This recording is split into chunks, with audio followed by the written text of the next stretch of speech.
जय हिंद दोस्तों, welcome again my new class. आप देख रहे हो ज्ञान गंगा 2.0 मेरे साथ यानी सुशांत सिंह के साथ। और आज की इस क्लास में हम पढ़ने वाले हैं प्राचीन इतिहास से रिलेटेड वैदिक सभ्यता।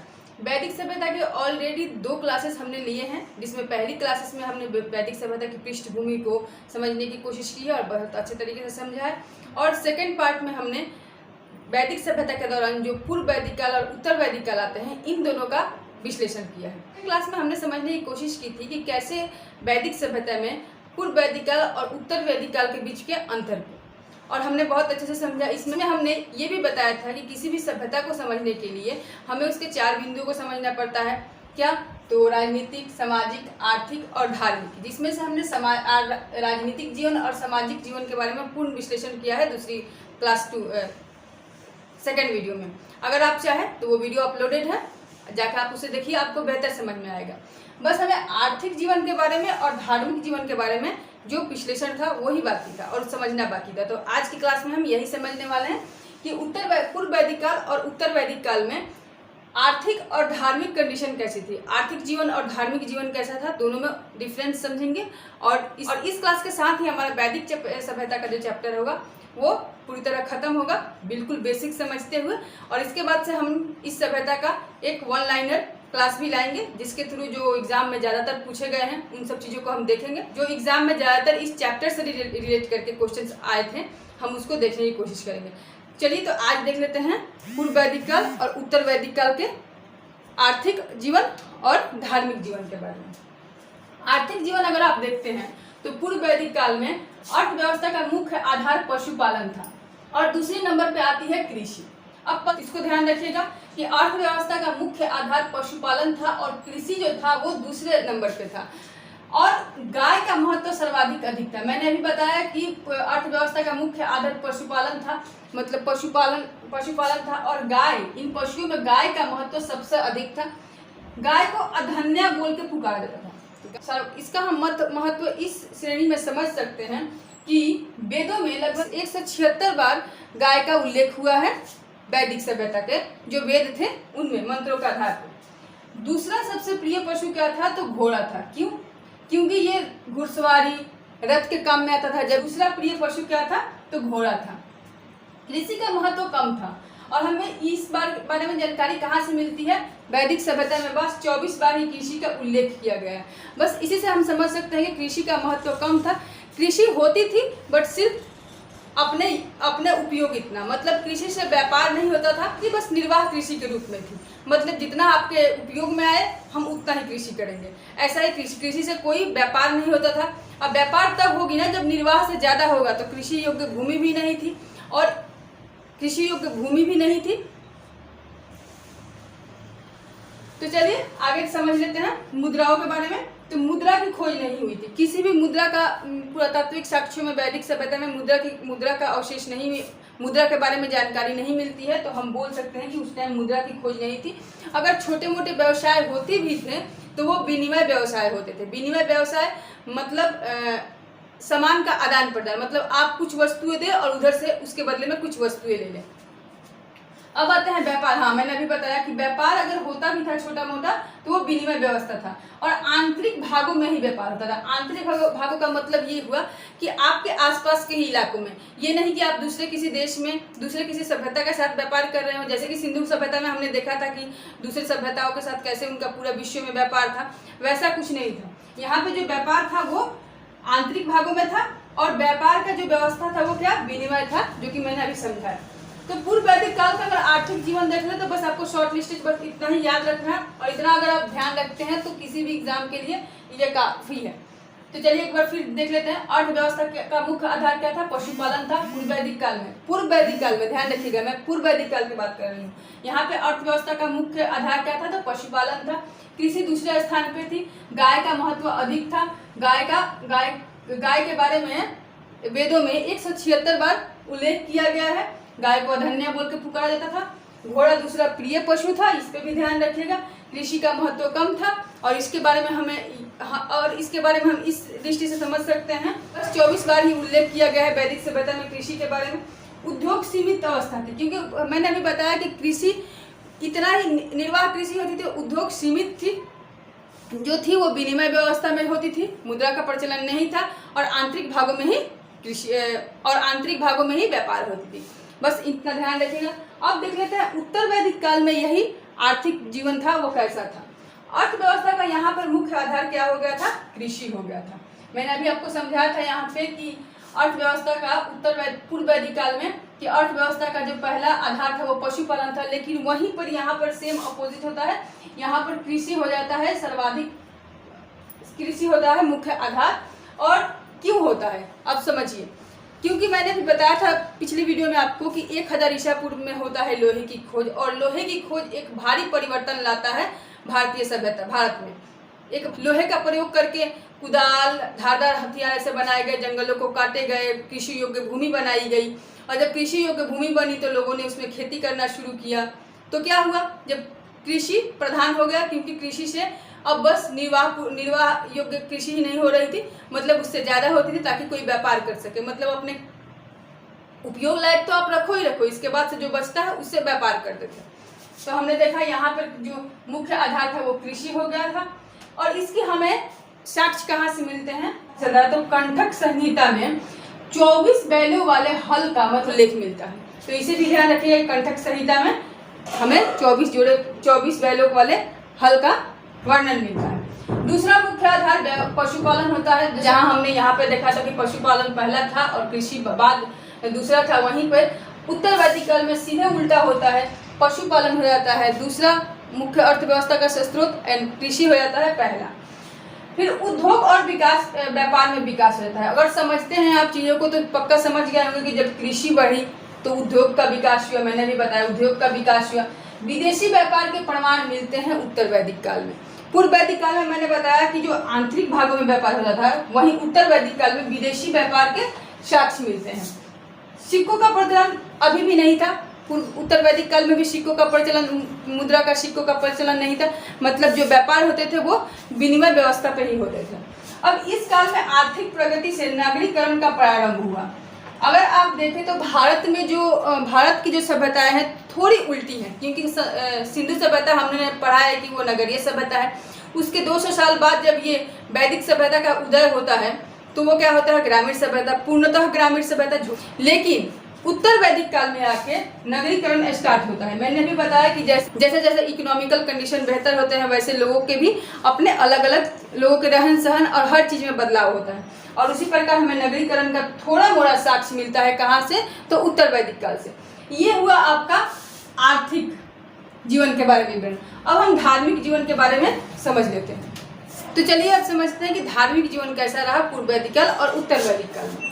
अगर आप धार्मिक जीवन के बारे में देखते हैं तो पूर्व वैदिक काल में प्राकृतिक पूजा और बहुदेव पूजा की प्रधानता थी। प्राकृतिक को 3 श्रेणियों में बांटा गया था। एक अंतरिक्ष के देवता, दूसरा आकाश के देवता और तीसरे पृथ्वी के देवता। तो उन देवताओं का ऐसे क्वेश्चन, और इन्हीं देवताओं से रिलेट करके क्वेश्चन पूछता है एग्जाम्स में कि ये देवता वैदिक काल के दौरान कौन से देवता की श्रेणी में आते थे। तो उस पर हम थोड़ा ध्यान देंगे।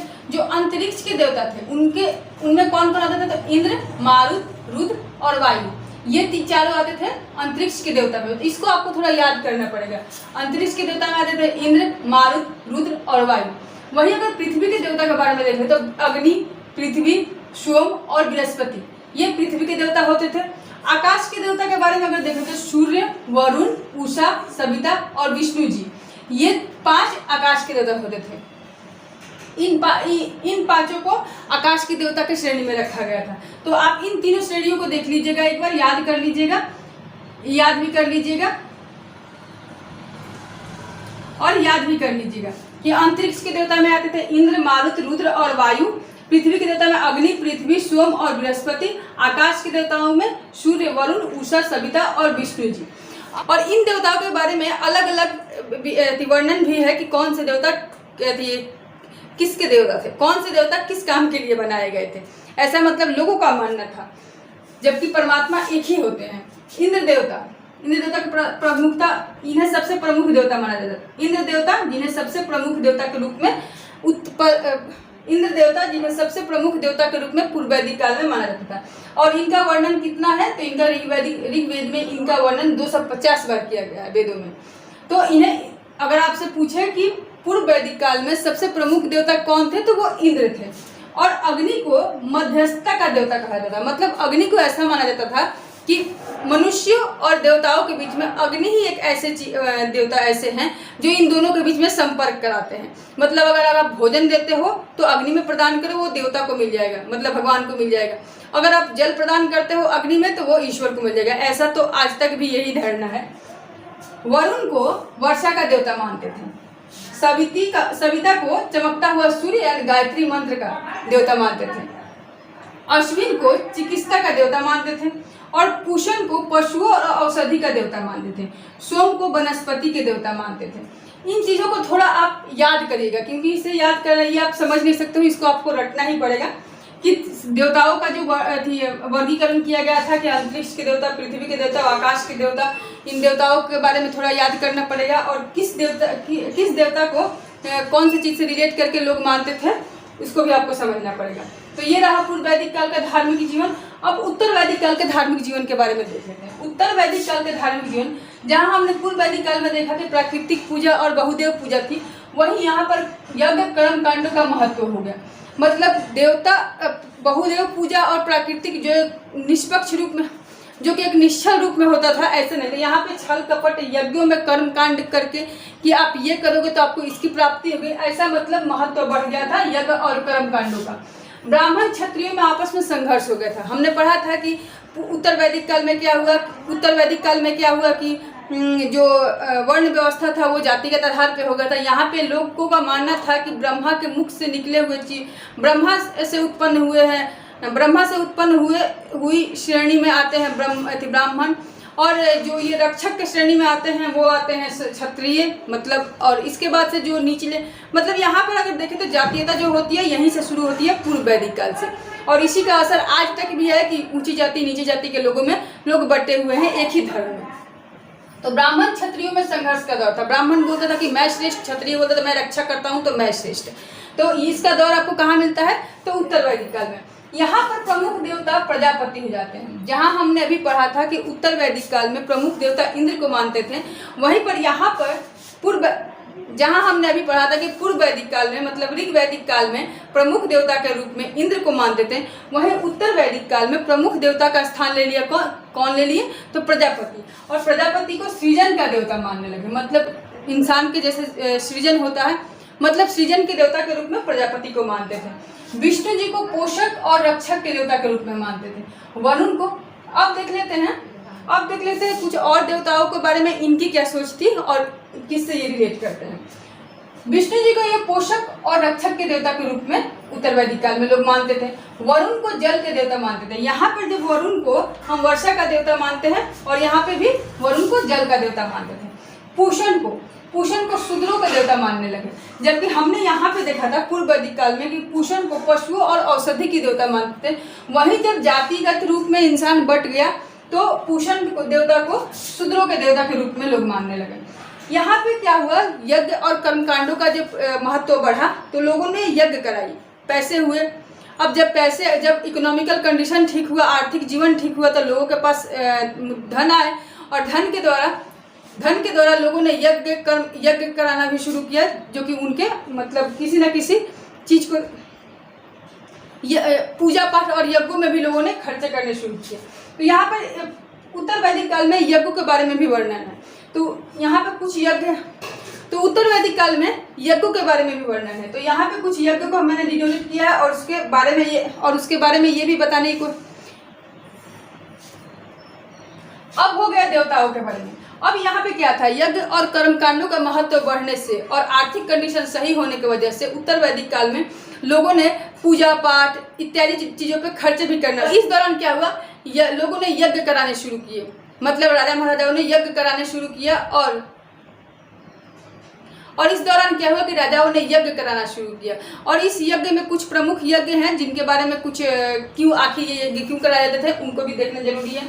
राजसूय यज्ञ, वाजपेय यज्ञ या राजसूय यज्ञ और वाजपेय यज्ञ और अश्वमेध यज्ञ, ये तीनों यज्ञों को आप याद रखिएगा, काफी प्रमुख है।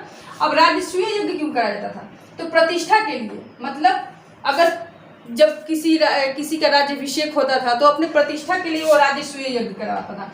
वाजपेय यज्ञ ये शांति प्रदर्शन के लिए किया जाता था, उनके लिए कराया जाता था।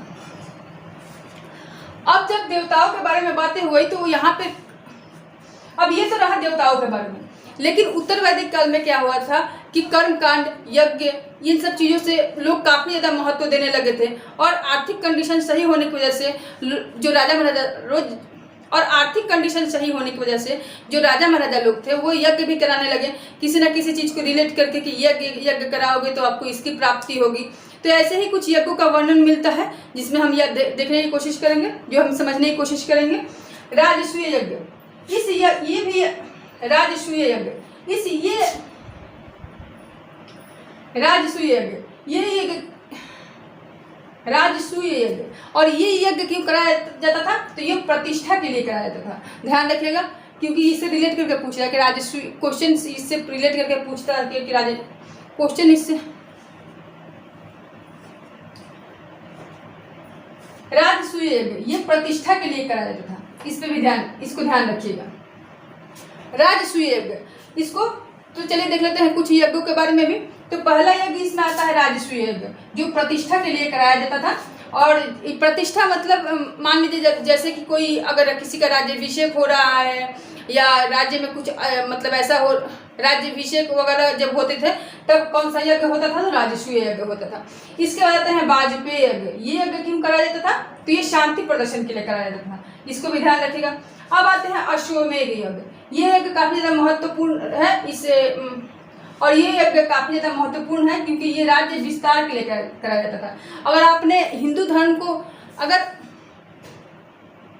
और ये यज्ञ राज्य विस्तार के लिए कराया जाता था। इसमें इस यज्ञ में क्या होता था कि एक घोड़े के ऊपर पूरे मुखौटा लगाकर उस एक घोड़े को ऐसे क्षेत्र विस्तार के लिए छोड़ा जाता था।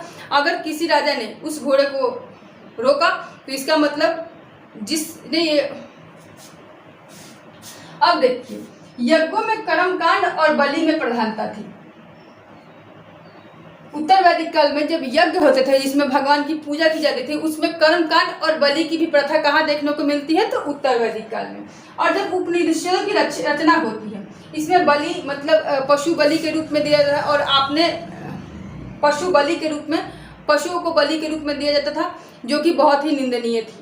और उपनिषदों में इसकी घोर निंदा की गई। जब उपनिषदों का निर्माण हुआ, दार्शनिकों का निर्माण हुआ, उसमें इस चीज की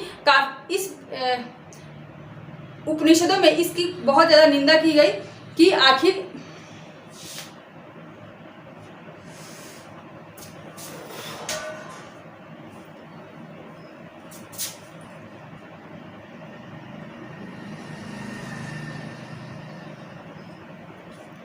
अब हमने देवताओं के बारे में समझ लिया। अब देखते हैं यहाँ पे क्या था। जब कर्मकांड और यज्ञ का महत्व बढ़ा था, लोगों की आर्थिक कंडीशन सही होती है तो राजा महाराजा लोग यज्ञ कराने शुरू करते हैं। और ये यज्ञ किसी न किसी कारण के लिए होता था, ऐसा नहीं कि सिर्फ प्रभु भक्ति में होती थी, ऐसा कुछ नहीं था। ये जब यज्ञ होते थे तो वो किसी न किसी अपना वर्चस्व दिखाने के लिए, कभी अपना क्षेत्र विस्तार के लिए।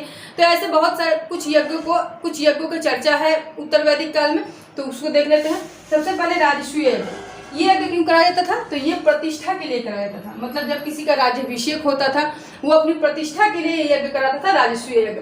फिर आते हैं वाजपेय यज्ञ। ये यज्ञ शांति प्रदर्शन के लिए होता था, इसको ध्यान रखिएगा क्योंकि कारण भी पूछता है एग्जाम में। इसके बाद आते हैं अश्वमेध यज्ञ। ये यज्ञ तो काफी ज्यादा इंपॉर्टेंट है और आपको पता भी होगा। ये यज्ञ क्षेत्र विस्तार के लिए, मतलब राज्य विस्तार के लिए किया जाता था। आपने सुना भी होगा, रामायण में यही यज्ञ हुआ था जब लव कुश ने अपने पिता का ही घोड़ा रोका था, मतलब श्री राम का घोड़ा, श्री राम का अश्वमेध का जो अश्व था उसको रोका था लव कुश ने। अगर आपने रामायण देखी होगी, पढ़ी होगी तो आपको पता होगा। तो अश्वमेध यज्ञ राज्य विस्तार के लिए कराया जाता था। अब यहाँ पे यज्ञों में कर्मकांड और बलि की भी प्रधानता थी। मतलब कुछ यज्ञ ऐसे थे जिसमें कर्मकांड, बलि की प्रथा थी, जो कि अति निंदनीय थी। और यही क्या होता है कि वैदिक काल के सारे अच्छे चीज़ों पर ये पानी फेरता है, जो कर्मकांड और ऐसी चीज़ें होती है जिससे लोग काफ़ी ज़्यादा मतलब विचलित होते हैं और काफ़ी ज़्यादा इस धर्म को छोड़ने, काफ़ी ज़्यादा इस चीज़ से हटने की कोशिश करते हैं। और इसी के दौरान अगर आप देखते हैं तो उपनिषदों की रचना होती है जिसमें इन सब चीज़ों की घोर निंदा की जाती है।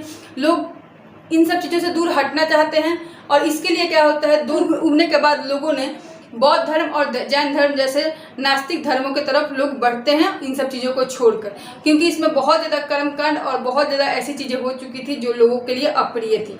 तो आगे हम बौद्ध धर्म और जैन धर्म को भी डिटेल में पढ़ेंगे। तो नेक्स्ट क्लास में हम इन्हीं बौद्ध धर्म और जैन धर्म को पढ़ने वाले हैं। तो आज हमने समझा वैदिक सभ्यता में जो पूर्व वैदिक काल और उत्तर वैदिक काल है उनके सारे पहलुओं को, राजनीतिक, सामाजिक, आर्थिक और धार्मिक। और मुझे लगता है कि आप लोग बहुत बेहतर तरीके से समझ गए होंगे इस चैप्टर को। हो सके तो NCERT के बुक लेकर इस चैप्टर को पढ़िए, समझिए और इसके बाद से आप ऑब्जेक्टिव सेशन दीजिए, ऑब्जेक्टिव बनाइए। देखिए बहुत ही बेसिक, आपको बहुत ही अच्छी आपको रिजल्ट मिलने वाली है। और आशा करती हूँ आपको ये क्लास अच्छा लग रहे होंगे। नेक्स्ट क्लास में फिर मिलते हैं हम किसी दूसरे अच्छे क्लास के साथ। तब तक के लिए जय हिंद, वंदे मातरम, हर हर महादेव।